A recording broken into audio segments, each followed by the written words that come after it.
tlačovej konferencii BK Inter Bratislava, ktorá sa uskutočnila len krátko po tom, čo Inter obhajil hlavnejší titul. Sme veľmi radi, že ste prijali dnes naše pozvanie. Radi by sme totiž uviedli niektoré veci na pravú mieru a vyvrátili niektoré pochybnosti a špekulácie, ktoré sa v posledných hodinách objavili v médiách. Skôr ako dám slovo pánu generálnemu manažerovi, dovolte, aby som predstavil všetkých štyroch aktérov.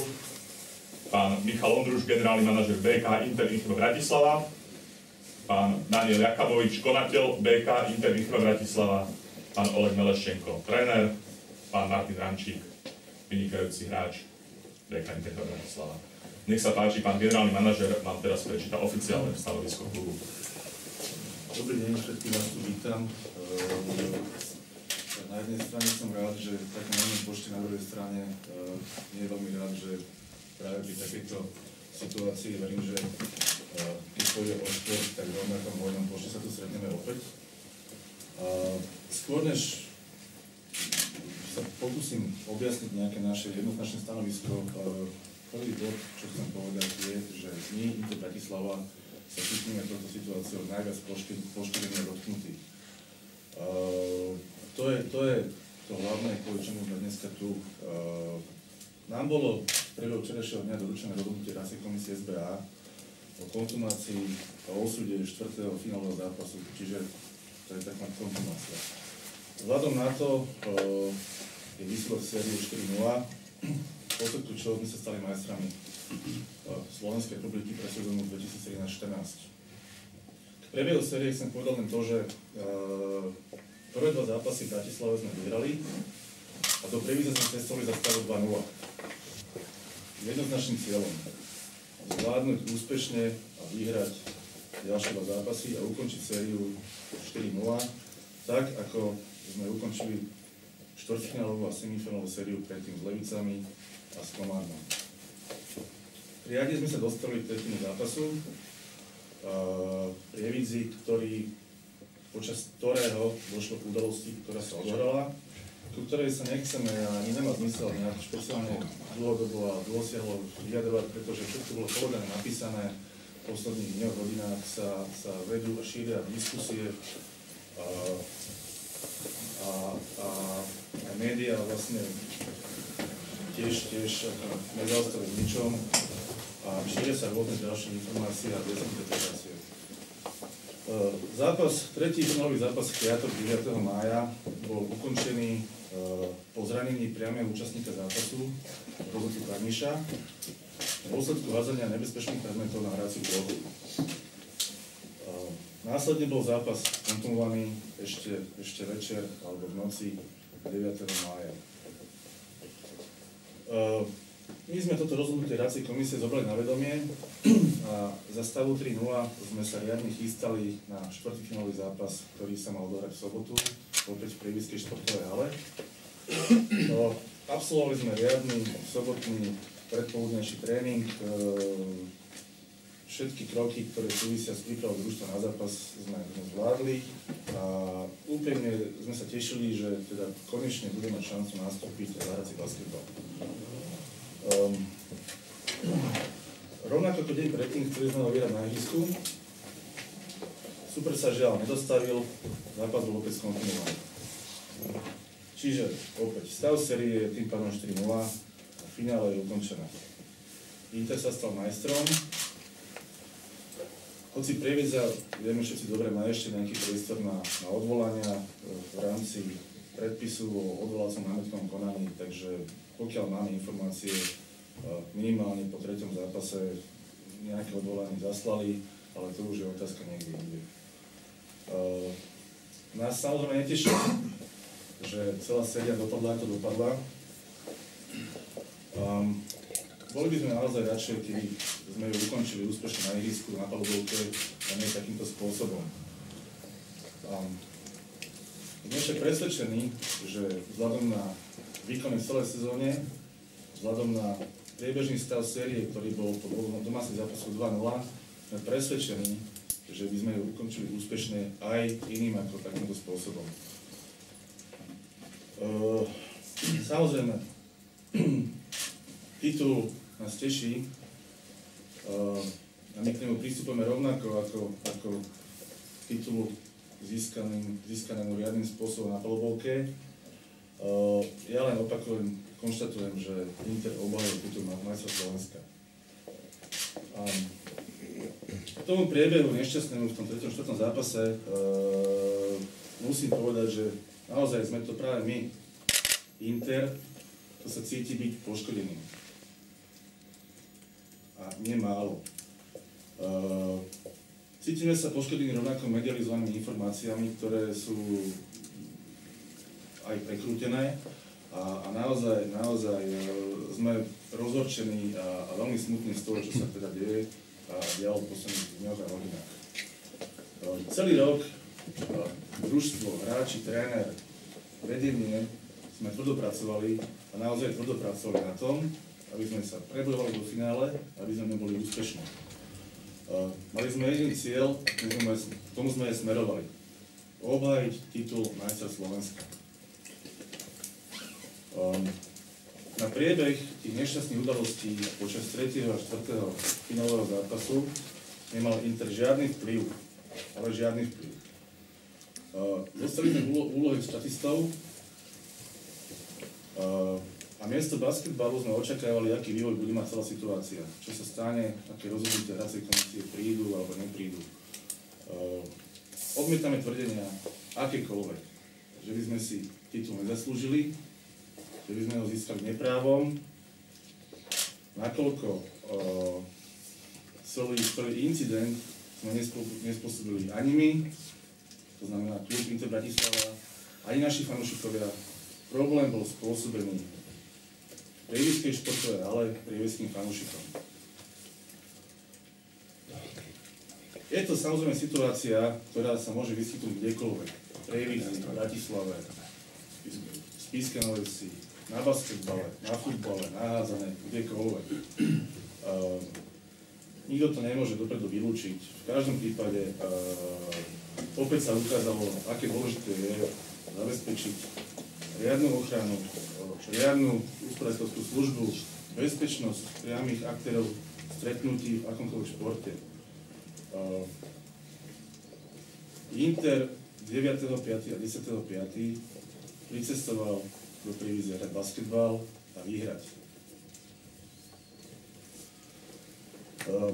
Ešte na margo tých obvinení zo strany Prievidského basketbalového klubu, ktoré nemôžno len tak prehliadnúť na našu adresu vo vzťahu k tomu 3. finálovému zápasu a vo vzťahu k informáciám, ktoré odzneli na tlačovej konferencii 10. mája v Prievidzi, kde citujem z tlače. Mali sme informácie, že ak sa my predstaviteľa Prievidského a Bratislavského klubu dohodneme, tretí duel sa odohrá dnes v sobotu s divákmi.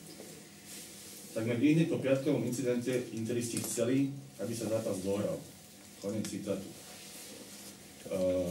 Áno, v čase, keď prebiehalo ošetrenie rodovcu Karniša, to znamená medzi to 18. hodinou večernou 9. mája a 18.45, 18.50, tak sme jednoznačne deklarovali aj za prítomnosti rozhodcov, aj zástupcov domáceho klubu, že veľmi radi, ale veľmi radi by sme chceli hrať.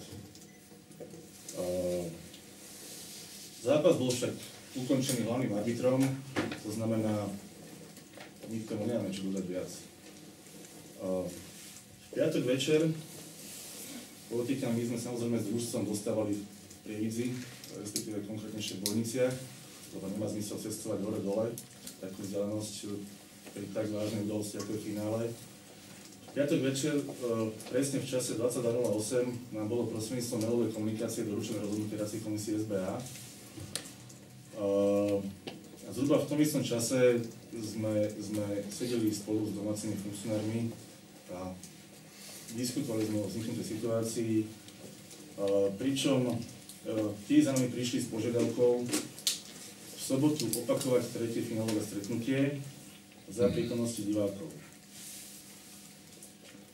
S tým, že ak sa kluby dohodnú, tak je to možné a Hracia komisia rozhodne v zmysle našho dohovoru.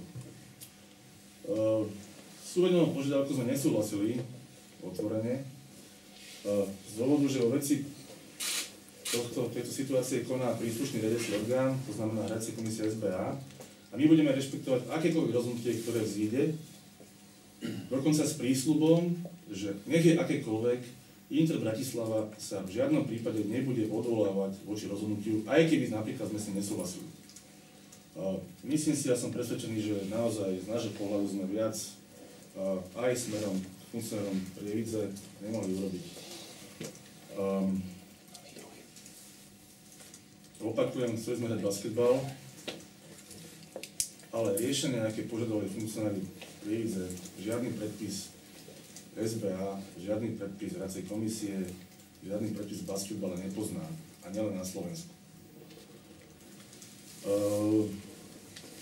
Počas tohto celého rozhodovacieho konania, keď sme všetci čakali na rozhodnutie hracej komisie, nám telefonoval aj pán predseda Združenia mužských ligových klubov a zároveň tréner mužského reprezentačného družstva, pán Grznár, s požiadavkou, opäť, citujem, vykašlite sa na predpisy, dohodnite sa s Prievidzou a odohráte to.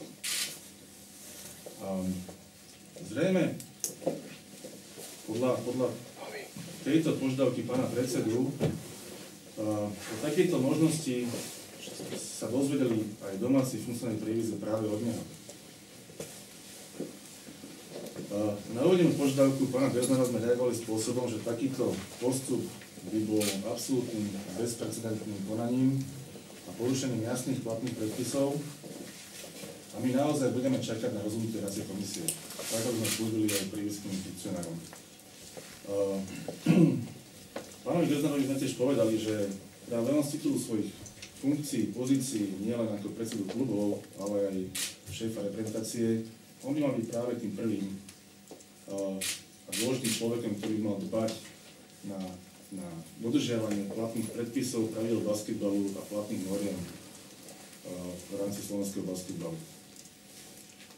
Naozaj sa domnievame, že to bol práve on, ktorý svojou myšlienkou a nápadom zaviedol funkcionárov BC Prievidza o takéto možnej dohode medzi klubmi a o možnom ignorovaní platných pravidel a noriem. Sme presvedčení, že práve táto dezinformácia, podaná z jeho úst, vyvolala v prievidských funkcionároch a následne fanúšikoch pocit, že Inter je ten, kto môže celý prípad zvrátiť. A rovnako z takýchto, nazvem to v úvodzovkách, diletantských vyjadrení vznikla aj následná medializácia, následná mediálna desinterpretácia skutkového stavu. Na záver by som chcel zdôrazniť, celý incident, ktorý sa odohral v prievidskej športovej hale, majú na svedomí prievidskí priaznici, diváci a tým pádom, žiaľ, aj prievidský klub. Dodnes nerozumieme a nechápeme, prečo sa niekto, konkrétne prievidskí basketbaloví zástupcovia, snažia presunúť zodpovednosť za to, čo sa odohralo na Inter Bratislava. Je to pre nás nepochopiteľné. Inter nič neporušil, nič nezmaril. Inter chcel hrať basketbal podľa pravidel.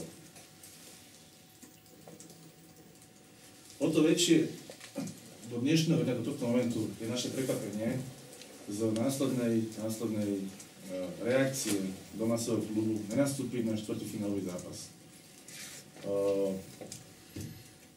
Nechápeme prečo, aj napriek tomu, že chápeme, že je to pre domáci klub, pre akýkoľvek domáci klub v tejto situácii je to nepríjemné. Nechápeme prečo sa nepokúsili zvrátiť ten stav, ktorý nastal na palubovke a nepobiť sa napriek tomu nepriaznivému stavu o možnosť zdramatizovať finále, o možnosť možno to obrátiť, pokúsiť sa vybojovať to, čo sa zle vyvíjalo pre nich práve na palubovke. To, že sa v sobotu nehralo, z nášho pohľadu nemá absolútne žiadne racionálne opodstatnenie. Absolútne žiadne. Z toho vyplýva, že aj keď Inter získal posledné 2 víťazstvá vo finálovej sérii administratívnym rozhodnutím, je nekorektné napriek tomu tvrdiť, že neprávom. Nekorektné. V dlhodobej časti sezóny, ktorú sme ukončili na prvom mieste, s bilanciou 26 víťazstiev, 6 porážok, s 3-bodovým odstupom pred druhou Prievidzou, po bilancii 10-0 v playoff zápasoch, nikto nemôže tvrdiť, ale nikto, že Inter získal titul majstra Slovenska neprávom.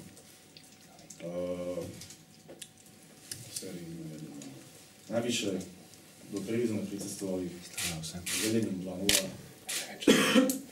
nabudení, naštartovaní, naozaj bez preháňania, ukončiť sériu v najkrajšom možnom čase.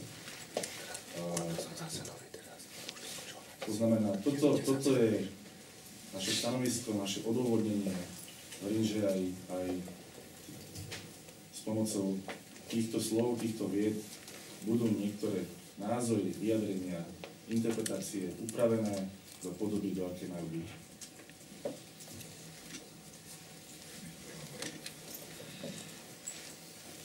Nech sa páči, hneď teraz máte priestor na naše otázky. Ja by som mal na Mateja Rančíka, na Melšinka, že som sa s niečím podobným, ktoré prosím mikrofóny. Ja neviem, čo to vyvádza. Prosím Ešte raz to mikrofóny. pekne, počkaj. Neviem, ja asi osobne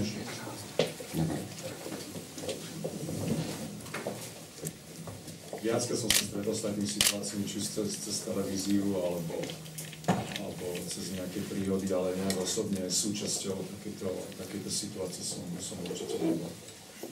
Takže určite to bolo prvýkrát.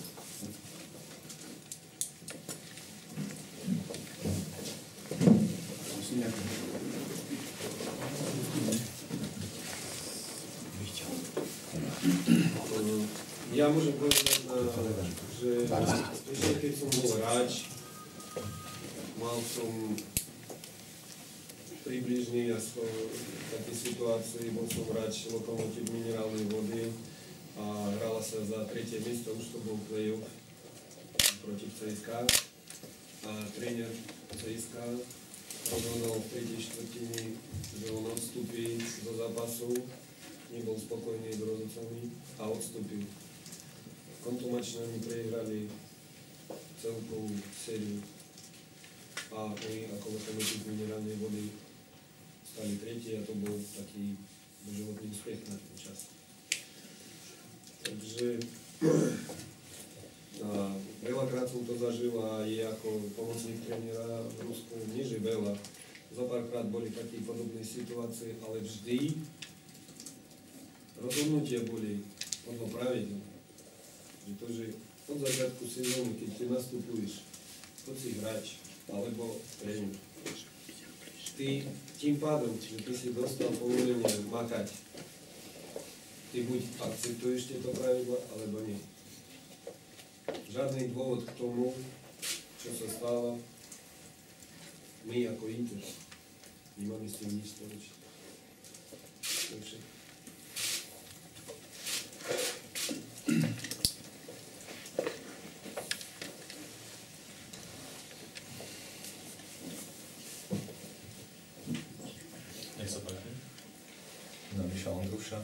Nepokúšali ste sa aj vy ako Inter nejako kontaktovať Prievidžanov a presvedčiť ich, aby sa hralo, aby ste nezískali ten titul bez zápasov, ale na palubovke?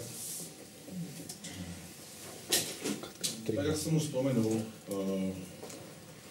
ešte možno predtým ako spomeniem, dovolím si tvrdiť, že s prieskými funkcionármi máme dlhodobo veľmi dobré vzťahy.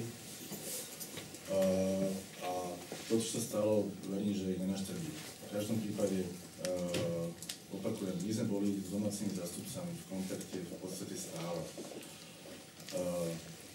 Od momentu, keď sa celý incident stal, až do neskorých nočných hodín v piatok 9. mája. My sme sa piatok popoludní, možno o nejaké 2:30, 3:00 dozvedeli, že v sobotu popoludní dozvedeli, že je taká možnosť, že domáce družstvo na zápas nenastúpi. Stále sme to považovali za potenciálny nejaký výmysel a podľa toho sme boli v kontakte aj s trénerom, aj s našim družstvom. Netreba nič počúvať, nič čítať, treba sa riadne v hlavách aj v telách pripojovať na 4. finálový zápas. To, že sa nehral, považujem za najhoršie rozhodnutie, ktoré sa mohlo udiať v celej tejto kauze.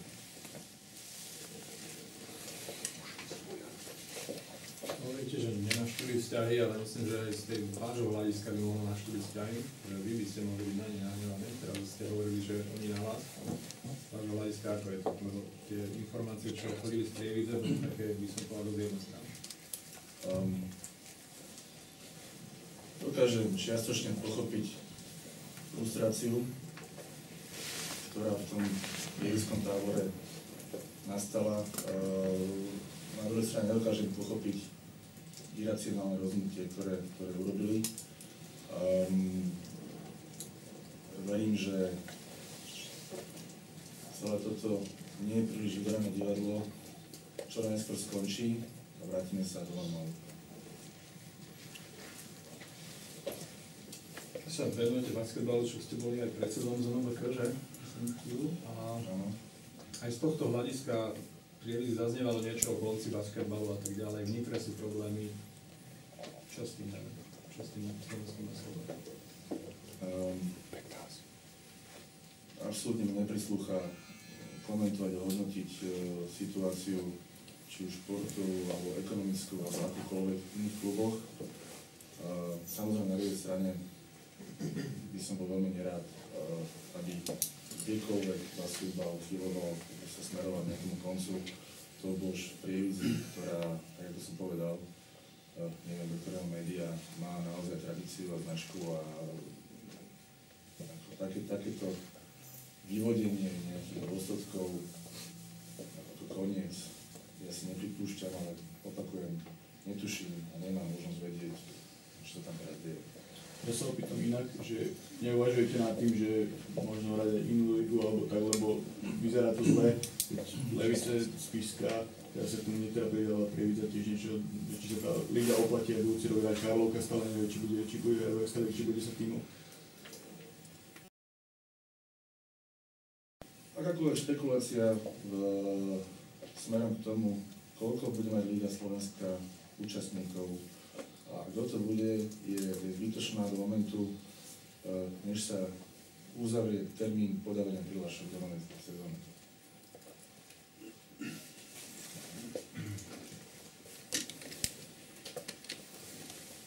Môžem by som vás spýtal najskôr Martina Rajnčíka, alebo trénera, ako vnímali zahraniční hráči túto situáciu, že či neboli z toho prekvapení napríklad Američania a následne na manažment, či není potom problém do ďalších sezón napríklad získavať posily, keď naša liga má minulý rok boli problémy ohľadom štartu Martina Rajnčíka, potom o 3. miesto sa nahralo tento rok zase. Že jak to napríklad získavanie posíl od zahraničných hráčov celkovo reklama našej ligy. Prosím, mikrofón. Tým, že mám mikrofón pred sebou, tak z pohľadu vedenia potom to presun nemá hej. Z pohľadu BK Internikov Bratislava môžem povedať iba jediné. S akýmkoľvek domácim alebo zahraničným hráčom máme korektný vzťah. Plníme si svoje záväzky, to si hráči, tréneri a členovia realizačného týmu takisto plnia svoje záväzky. Situácia u nás v klube je stabilizovaná a tak je následne šírená aj do sveta, napríklad prostredníctvom zahraničných hráčov. Z nášho pohľadu, z pohľadu Interu, nevidím žiadny problém alebo potenciálny problém dohodnúť sa na korektnej spolupráci, či už domácim, slovenským alebo zahraničným hráčom.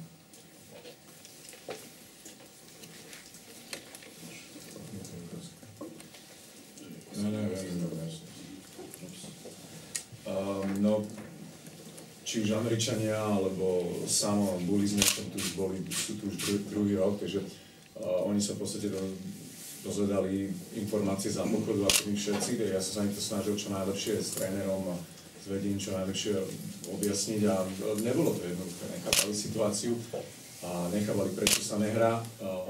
Takisto boli pripravení, že sa bude hrať, bude sa hrať aj pred divákmi, ako nám to bolo jedno. My sme prišli do Prievidze odohrať 2 zápasy a titul si zobrať na hracej ploche. Tak sme boli pripravení, či fyzicky, ale psychicky po mentálnej stránke. Hej. Samozrejme potom na ten zápas v sobotu po tej psychickej stránke to bolo náročnejšie, hovorili mi tam chalani, nevedeli sa, či budeme hrať, či nebudeme hrať teraz, ako sa pripraviť. Snažili sme sa robiť všetky tie naše také predzápasové rituály, či už ako tým, ale potom každý po tej svojej individuálnej stránke dodržiavať, ale jednoduché to nebolo. Takže takisto boli sklamaní, cítili sme sa určitým spôsobom ukrivnení, lebo každý tím po dlhoročnej snahe, po toľkých hodinách obety a tvrdého tréningu si chce ten titul zaslúžiť a zobrať takým fair play nejakým spôsobom. Hej. Takže my ako tím, ako chalani, ako hráči sme boli jednoznačne ukrivdení a boli sme okrátení o spôsob osláv nejakých, osláva to takým našim už nejakým prirodzeným spôsobom. Takže určite aj pre nich to nebola príjemná situácia, tak ako pre celý manšaft, pre všetkých chalanov v týme. Maťo, ešte sa opýtam, že prekvapilo to, lebo Prievidžania hovorí, že to bolo ako rozhodnutie nielen vedenia, ale aj trénerov, aj hráčov, že nastúpia na ten štvrtý zápas, že neviem, keby sa možno žil do ich situácie, že ty by si ten zápas určite chcel hrať, ten štvrtý? My sme boli pripravení. Keby si bol v ich situácii, vieš? Ja keď som sa rozprával s hráčmi z Prievidze, oni chceli ten zápas hrať. Ako keď už malo by byť niekoho ľúto v tej situácii, alebo tak sme to boli my hráči, či už v mojom týme, alebo v ich týme. Lebo to nie len my, že sme trénovali tvrdo a pripravovali sa na to vyvrcholenie tej súťaže, ale som presvedčený, že aj oni tomu obetovali hodiny tvrdej práce, aby sa dostali tam, kam sa dostali. Hej. Takže bohužiaľ, nedostali sme tú príležitosť si to medzi sebou odohrať alebo vyriešiť na ihrisku. Mňa zaujala tá informácia, že teda sa rozmýšľalo o tom, že napriek rozhodnutiu hracej komisie by sa teoreticky mohlo hrať podľa Prievidze, podľa pána Grunára. Hypoteticky, čo by to znamenalo do budúcna, ak by sa niekto rozhodol takým spôsobom, ako by ignorovať rozhodnutie hracej komisie? Ja si myslím, že by to bol absolútne nejaký precedens, ktorý by poznačil celú súťaž a možno aj do budúcna. Lebo naprvé, keby sa odohral, tak neboli nominovaní na ten zápas, tým, že sa ukončil ten tretí zápas, tak neboli nominovaní rozhodcovia. Čiže kto by nám to pískal? Čiže absolútne bol neplatný.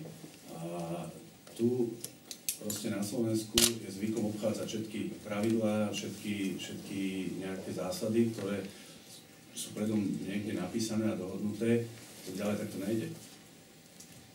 Buď sa všetci podradíme nejakým pravidlám, ktoré sme si nastavili, ktoré možno nie sú úplne dokonalé, ale musíme ich dodržiavať.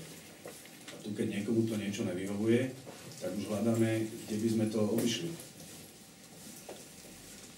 To je v celom športe. No basketbal je špeciálne, je to tak nejako zvláštne. Bohužiaľ, za posledné roky bohužiaľ to spadá na basketbal, že proste furt sú nejaké kauzy, ale proste tí ľudia, ktorí to robia, tak si musia začať uvedomovať, že treba sa riadiť podľa nejakých pravidel. Ale aj celkovo, že skrsne tá myšlienka, že by hraciu komisiu a hrať, neviem si to predstaviť vo futbale, že disciplinárna komisia niečo rozhodne a kluby sa budú dohadovať, že budú hrať. Ale ten celkom ako spoločnosť sme postavili na nejakých zákonoch a pravidlách. Všeobecne to nedáva zmysel. Viete, na futbale, tuto na Slovane bol hodený ten delobuch, Slovan dostal, tuším, 5 zápasov. Teraz čo sa dohodnú s tými, neviem, s kým potom hrali, dajme to na Zlaté Moravce, alebo čo, viete čo, však neakceptujme rozhodnutie tej hracej komisie, prídu aj tak diváci. Kde je? Proste to je všade, vo svete všade napísané, že keď je rozhodca alebo niekto inzultovaný, tak je okamžite ukončený zápas. A čo my s tým máme? My sme mu nehodili do hlavy takýto šulec. nás sa to zviezlo s tým, že my sme sa nechceli dohodnúť.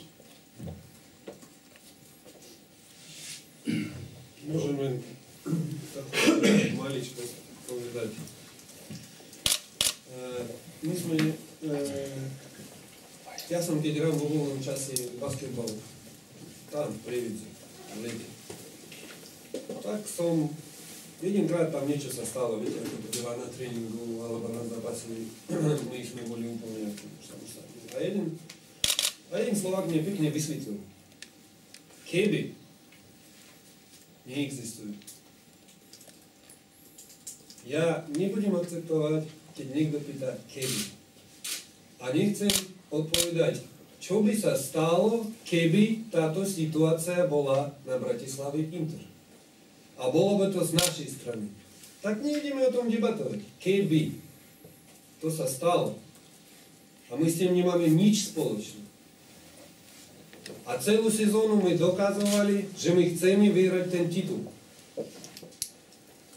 A nemôžem debatovať, ako by to dopadlo tam. Ani my, ani oni. Len to muselo stať v zápase. V normálnom riadnom zápase.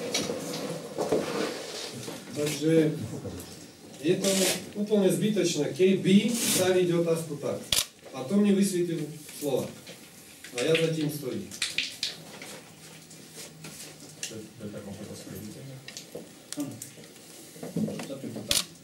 Lietali na ihrisku, ktoré vlastne trafili aj našich hráčov. Martina dvakrát, Buliho a Neša. Prišli hráči za nami, že počas rozcvičky, nie ešte, že nejak čo tam stáli a že vtedy sa to takáto rozcvičky hrali tak strieľali si, ako ich triafalo. Teraz prišli za nami, že čo máme robiť, nás to trafilo už.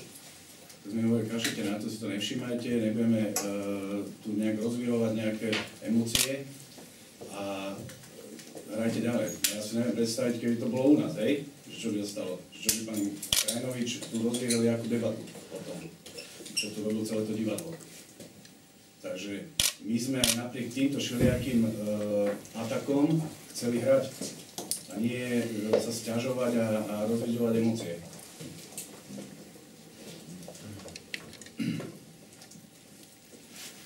Máte nejaké plány sa poďakovať vašim fanúšikom, chystáte niečo? Chystáme na stredu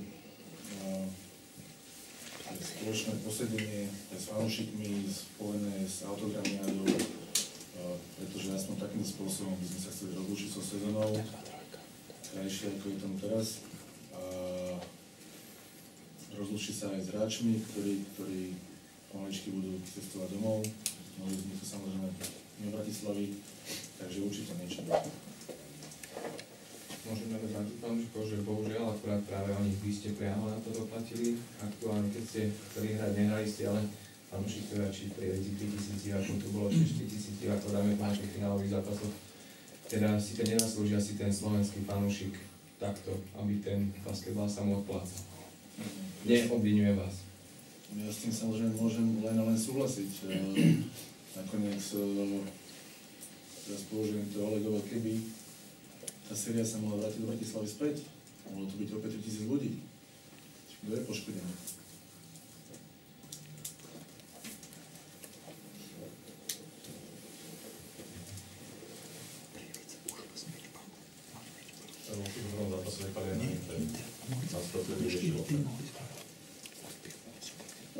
To je téma širšia. Ono je to všetko fajn, pokiaľ nejaké nastúpenie hráčov a v atmosfére plnej haly sú sprevádzané nejakým takýmto doplnkovým prejavom radosti. Len ďalšia otázka je to, do akej miery je to bezpečné pre tých priamých účastníkov zápasu.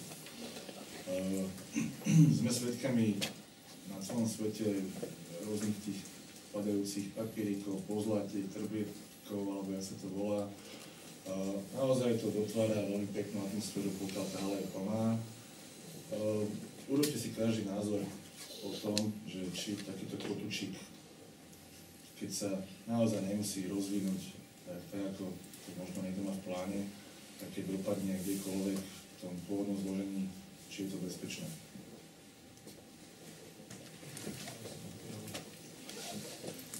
Ja len chcem toľko, že podobná situácia nastala aj v Bratislave pred prvým finálovým stretnutím, kde naši fanúšikovia takisto tieto kvázi konfety, hej, hádzali na ihrisko a ja som si všimol, jedna skoro trafila Justina, jedna skoro trafila Bullyho. A 2 minúty sme sa nemohli rozsvičovať, kým to upratali jedno s druhým, bolo to tesne pred začiatkom duelu. Automaticky hneď po skončení zápasu ja osobne som išiel za našimi fanúšikmi, okamžite som im vysvetlil situáciu, že je to neakceptovateľné, že môžu buď zraniť nás, alebo hocikoho iného na tom ihrisku. Nech si nájdu moment pred tým zápasom, kedy hráči nie sú na ihrisku, kedy to stále vytvorí tú kulisu, tú atmosféru, ten efekt, že to bude pekné, bude to pre divákov, ale nikto sa nezraní. Hej.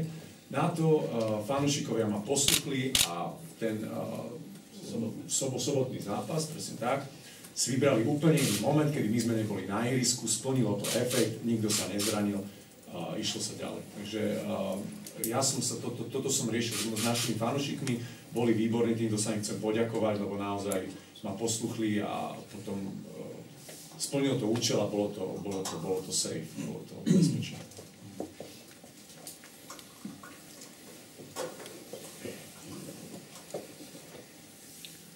Ešte, ja by som možno trošku bol ľahko mimo túto zákonnú tému, o ktorej sa bavíme, rád povedal niečo o téme rozhodcovia. Stalo sa, nazvem to módou, posledných sezón a v tejto aktuálne to úplne vyvrcholilo, že my kluby si vysudzujeme, alebo sme si osvojili takú myšlienku a ideu, že keď sa zápas výsledkovo nevyvinie náš prospech, tak najmä rozhodca. Sme z toho svedkami naozaj v posledných sezónach pravidelne, táto sezóna bola úplne extrémna. Samozrejme v tých playoffových zápasoch sa tento bod ešte zdôrazňuje a tie kritiky sa znásobovali. Treba si uvedomiť jednu vec, že tak ako máme silnejší klub a slabší klub, tak ako máme kvalitnejšieho hráča a hráča, ktorý možno nemá takú kvalitu, aj ten rozhodca je šikovnejší a možno nie skúsený, lepší, horší. Som presvedčený o tom, že neustála kritika, často otázna a často otázka, do akej miery oprávnená. Treba zabudnúť na to, že ten rozhodca pri neustálom kritizovaní bude lepší. Tak ako hráč a tréner majú nejaký vzťah, tak ako tréner môže hráčovi nadávať, zároveň ho aj pochváliť. Tak ako my môžeme teoreticky, v praxi to poznáme, na rozhodcu nadávať a kritizovať, môžeme aj pochváliť. Neviem, ja si teda osobne nepamätám, kedy po vysoko profesionálnom výkone rozhodcovskej trojice niekde odznelo v médiách alebo zo strany klubov, že klobúk dole, toto bol výkon hodný skvelého rozhodcu. Ja by som týmto rád apeloval na nás, na kluby, na všetkých, aby sme naozaj z nášho pohľadu, lebo hrá sa to v našich halách, v našich priestoroch, s našimi hráčmi, našimi trénermi, v podstate s našimi rozhodcami, aby sme vytvorili dôstojné prostredie, bezpečné prostredie, v ktorom nikto z priamých účastníkov toho zápasu nebude mať problém sa dobre cítiť, podať čo možno lepší výkon, či je to hráč, tréner, rozhodca, účinkujúci v rámci sprievodného programu, divák. Jednoducho, toto považujem za dôležité a verím, že už naozaj sa toho stalo toľko, že netreba nikoho zvlášť presvedčať o pravde týchto slov. Ja by som vám chcel iba jeden taký príklad povedať. Jak sme mali toľko voľna, tak sme vlastne pred ústvom vybavili prípravný zápas v Nymburku. Ako vedenie sme tam išli sa vyslovene pozrieť na tento zápas, že teda tým, že Nymburk je ďaleko najlepšie mužstvo v tomto našom regióne. Takže na porovnanie, že kde sa nachádzame. Prvý polčas sme si mysleli, že sa nám asi sníva. Aj po debate cez polčas s trénerom hovorili, že čo sa deje. No nič sa nedialo. Českí rozhodcovia pustili tvrdú hru, nepískali všetko, tak jak sme boli zvyknutí tuto na Slovensku, že za všetko píska, každý dotyk, každý, ja neviem, prebeh okolo hráča, ale nechali tvrdú hru, kde sa bránilo s maximálnym nasadením a naši hráči neboli na to zvyknutí. A presne tieto dva finálové zápasy, tí rozhodcovia takýmto spôsobom to pískali, čo my sme absolútne boli nesmierne radi, že takto by to malo celú sezónu vyzerať, lebo ten český basketbal, lebo všetci sa tam prispôsobili Nymburku, lebo je najlepší a hrá medzinárodné zápasy a takto sa to píska vo svete, aj v Európe. Takže všetci tí aktéri v Českej lige sa prispôsobili Nymburku v tvrdej hre aj tí rozhodcovia. A tým pádom celá tá liga sa posunula. Lebo tu sa potom čudujeme, že prečo my prehrávame s českým manšaftom, lebo hrajú tvrdšie, hrajú rýchlejšie a tým pádom sú niekde inde. A my tu stále vyplakávame a potom rozhodcom nadáva, že nepískajú všetky fauly a všetky dotyky. Takže my sme v tomto prípade boli maximálne spokojní, že ako tie finálové zápasy začali pískať. Máte ako zberateľ technický typ, by sa k tomu mohol tiež vyjadriť. K rozhodcom bol si vo všelijakých ligách, Tanimur si hrala práve v minulé sezóne, ale... Myslím si, že tento rok som mal len dve. Hneď prvé dva zápasy. Iba na odľahčenie. Sklidnil hormón a... To je iba na uvítanie. Ale nie, no tak ja neviem, všetci vedia, že ja problém s fyzickou hrou alebo s fyzickým basketbalom problém teda jednoznačne nemám. A za zmienku stojí už len moje rezume, v akých ligách som hrával, to je Taliansko a Španielsko, čo sú asi najlepšie ligy v Európe, kde sa hrá fyzicky nekompromisný basketbal, takže ja si myslím, že spôsob, ako sa pískalo v finále a ak to naberie aj nejaký spád aj do budúcna, tak to môže len prospieť slovenskému basketbalu, lebo bohužiaľ tam speje ten svetový, ten európsky basketbal a my by sme sa mali snažiť jednoznačne, či už po tej hráckej alebo už aj rozhodcovskej snažiť držať krok a snažiť to tlačiť tým vývojom. Takže ja jednoznačne som to uvítal a ja som s tým problém ako hráč určite nemám. Keby si to porovnal, píska sa nám teda vo svete naozaj tak voľnejšie ako tu? Viem to porovnať aj ako sa píska španielská liga a potom keď sa hrá Euroliga. Čiže sobotu hrá napríklad španielskú ligu, sa píska jedným tónom, a píska sa Euroliga, je to odtredu fyzickejšie, rýchlejšie, dynamickejšie a je to zás tvrdšie. A španielská liga je druhá najlepšia liga na svete. Ale tá Euroliga už je zás o level vyššia a zás je to tvrdšie. Bohužiaľ, slovenský basketbal je taký, sa nehrá v rukavičkách tak, jak sa hrávalo kedysi. Nekontaktný šport, jak sa hovoril, že je basketbal, hej. Je to tvrdý, je to bojovný, je to fyzický šport. A ja si myslím, že je to len správne. Pridá to na atraktívnosti pre toho diváka, hej. A tá hra je potom zaujímavejšia. Takže ja si myslím, samozrejme, že treba určiť bariéry, pokiaľ sa môže, od toho sú pravidlá, ktoré sa potom rešpektujú, ale tá tvrdosť v dnešnej dobe k dnešnému basketbalu patrí.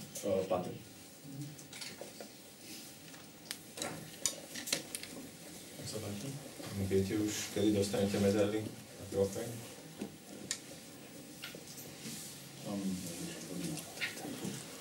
Pokiaľ máme aktuálne informácie zo strany Slovenskej basketbalovej asociácie, malo by to byť v priebehu najbližšieho dňa alebo dvoch, takže bolo by lepšie možno urobiť nejaký zápas ešte pre divákov? Prípravný, taký oslavný? Áno, toto bola tiež téma na našej strane. V každom prípade tá tenzia tých hráčov alebo nejaká pozornosť v tomto momente už nie je na takej úrovni, aby sme chceli riskovať možno nejaké zranenia. Jednoducho necháme to v tej polohe stretnutia s fanúšikmi, autogramiáda, stredu. Je možné, že aj túto udalosť využijeme na prípadné prebratie pohára medailí. Ako to bude vyzerať v stredu, a kde to bude, ako to vyzerá? Predpokladáme, že to bude niekde v blízkom okolí športovej haly Randarena. Určite dostanete aj vy zástupca médií informácií, kde nás môžete navštíviť.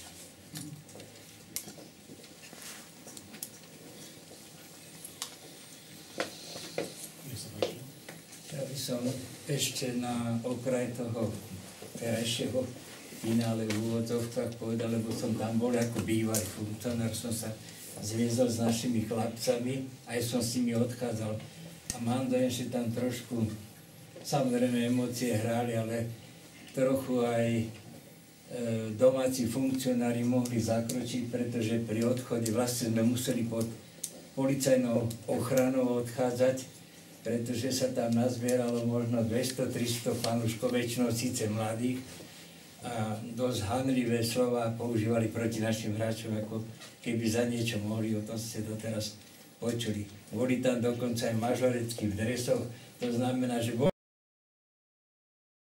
to čiastočne organizované a tí všetci vlastne vykrikovali proti Interu a fakt to bolo nechutné, trieskali nám po autobuse a muselo s nami ísť policajné auto, aby sme tam mohli odísť. Hoci hráči naozaj za to nemohli, ak ste si to už vypočuli.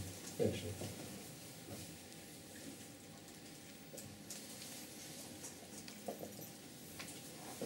Nech sa páči, ďalšie otázky? V prípade, že už žiadne ďalšie otázky nie sú, my vám veľmi pekne ďakujeme za vašu pozornosť, za vašu aktívnu účasť. Ďakujeme o to viacej, že tlačová beseda bola zvolaná dosť narýchlo. Veríme, že sa čoskoro budeme stretávať v takomto menom počte pri príjemnejších udalostiach spojenými s BK Internikou Bratislava. Ešte raz vám ďakujem v prípade, že máte individuálne